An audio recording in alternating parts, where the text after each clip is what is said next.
And welcome back. Connie in Malaga, Washington. Hey, Connie, thanks for watching us on Free Speech on DirecTV. What's up? Hey, Tom, how are you? I am well. What's up, Connie?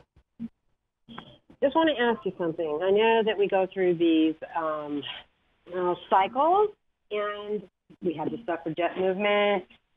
We had, the feminist movement. If I may correct you, suffragette was a word that men used back in the early 1900s to ridicule the suffragists. The suffragette was a term of derisement. I keep hearing people use that term, but it's the old term that was used to put them down. Just so you know. Back to you, Connie. I'm sorry. Okay. Hey, I learned something today. It's the suffrage movement, the women's suffrage movement. Okay, that movement where, you had no rights and blah, blah, blah. Yeah. Anyway, then we went to, like when I was in college, we went to kind of like the feminist movement with Gloria Steinem. Mm-hmm. And now we've got the hashtag MeToo movement. Right.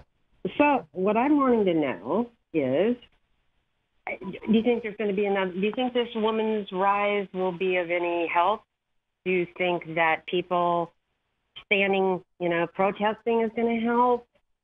What do you think? I think we just love each other. I think back in the 1970s and 80s and even the 90s, when Republicans ridiculed feminism, you'll recall for decades, Rush Limbaugh, maybe he still does, talked about feminazis. That resonated with white men to a large extent, and even many white women. I mean, keep in mind, 53% of white women voted for Donald Trump, who was essentially saying the same thing.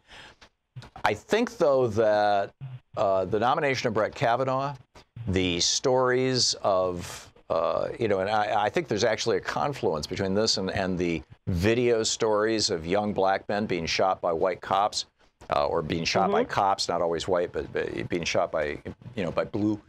I think it's bringing together this it's shocking people who previously were politically largely uninformed, and causing them to realize that there is something going on here, that white male privilege actually is a thing, and that it's been going on too long and it's gone too far.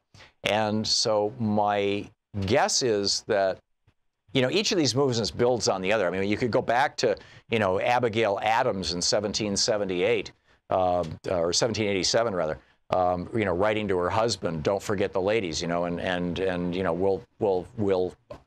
will fight against you if you don't put women in the Constitution.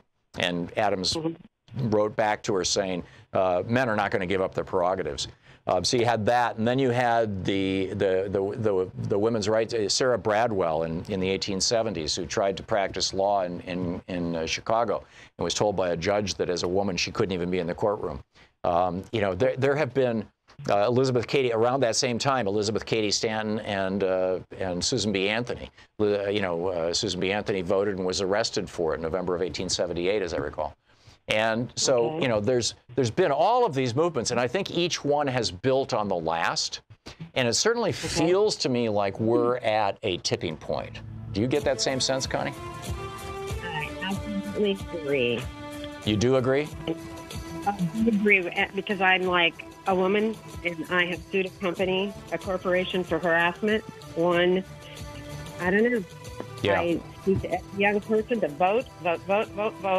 Never thought about it when I was young, but anymore it's like... Amen. Connie, I'm out of time, but thank you. Well said. We'll be right back.